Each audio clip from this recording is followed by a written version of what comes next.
Hi, this is Accordion Cafe. This is part 4 of the LISTER+PETTER engine, if you've been following it. A few photographs here, and there's also some film footage as well in a few minutes. You'll notice that the engine is now quite a lot more together now. We did get hold of a second engine, and this proved very helpful, so that we actually cannibalised a few nuts and bolts and screws and stuff to complete ours, because a lot of the just silly little things like banjo bolts they were proved almost impossible to get hold of, and so we managed to just by luck get hold of a second engine which was running a bit rough though, and we used the parts of it. You'll see by the photographs that there's the second engine obviously on the left. It's slightly different. The gearbox is definitely different. You'll notice on that photograph there that I've broken the governor venting cap pipe, so that's one job we've got to do. The exhaust pipe was a bit too short to get to the gooseneck, so we've had to do a bit on that, but that was one problem. That banjo bolt there was just nobody wanted to know about getting hold of one of them, but there we are in the Channel Islands. Things are like that. You can't get hold of nothing here. It's a waste of time. Put a new filter on it and new pipes. The filter body I think is okay. The Jabsco pump, as we put in the other series on this, the other episode, I completely overhauled the Jabsco pump, and a new impeller as well, of course. And what we're seeing there is a reminder for me, actually, because of the grub screw is missing out of the drive wheel for the Jabsco pump, so I've got to remember to put that in. And there's the remains of the other engine, although we've got all parts to put on it and keep. The parts which are missing off that, what we've used for the original motor which I've been working on, they're still all there, and I'll probably start on this motor next.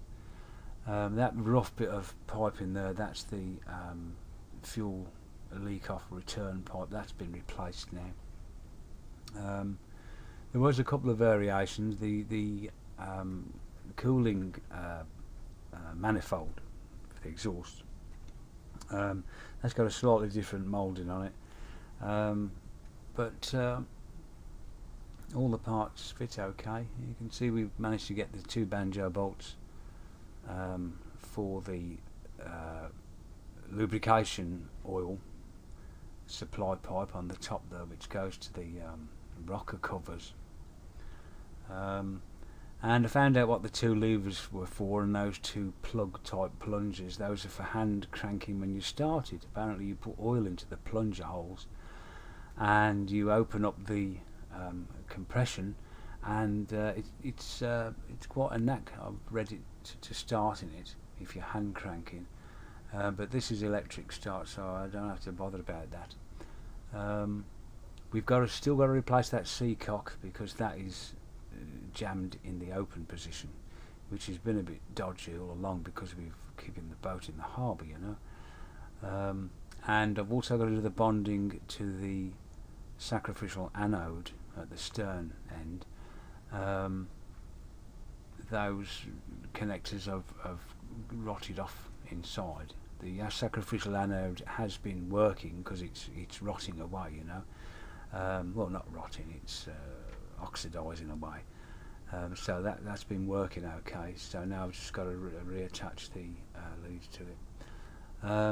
We put new battery leads on.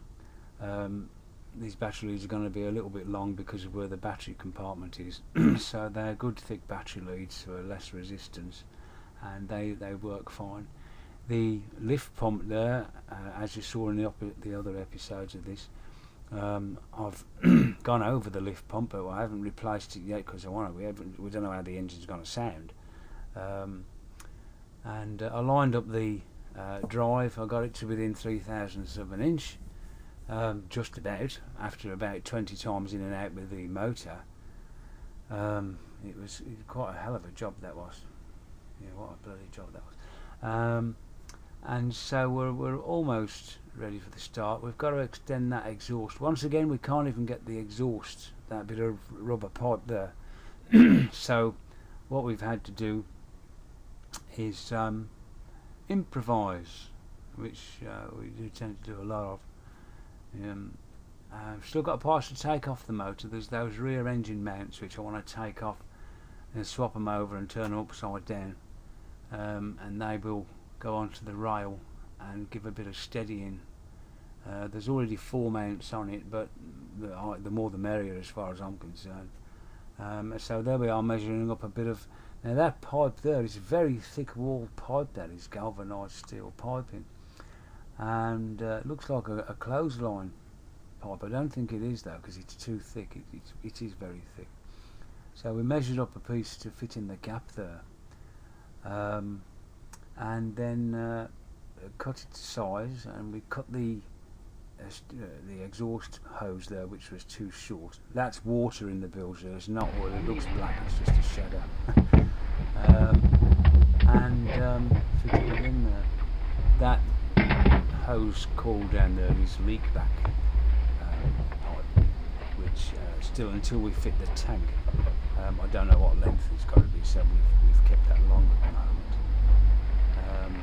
The alternator, that's an unknown quantity as well at the moment, because the person who owned the engine before, he apparently ran the motor with no battery connected. So there's a good chance that this alternator could be, or maybe, you know. So we've got a second jab scope pump.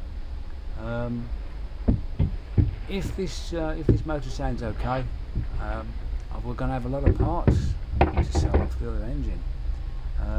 If they're good, when I come to sell it, the parts, it will state they're good. If they're bad, I will say they're bad, and then it'll be up to whoever wants to buy the parts to, refurbish it themselves. But we know that it's worth refurbishing the parts. But I will say in the video whether the parts are any good or not. So there we are. All the parts on the engine there will probably be for sale.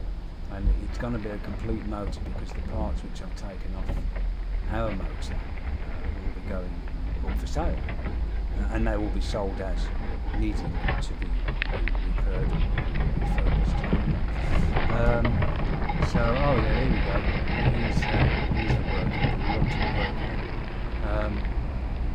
Cutting the pipe to size, and there it is.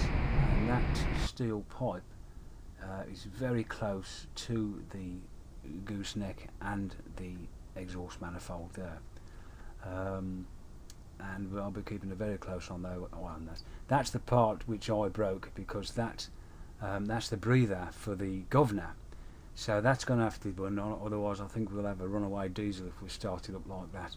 That pipe, the black rubber pipe, goes up to the inlet manifold, so it works off a vacuum, obviously, I would reckon, and that's where I've got to replace the grub screw. I've photographed that to remind me, because I'll go and forget it, and it wouldn't do very well to have the jab scope pump pulley wheel fly off mid-channel. So there we are, and I'll be putting another video up when it's running. And on the final video, I'll also put down somehow how you can contact me, an email address, and then if anybody wants any parts, we'll have to discuss the prices. I know what the price of these parts are, and so we'll sort something out anyway. So watch out for part 5, and hopefully it'll start. Bye for now.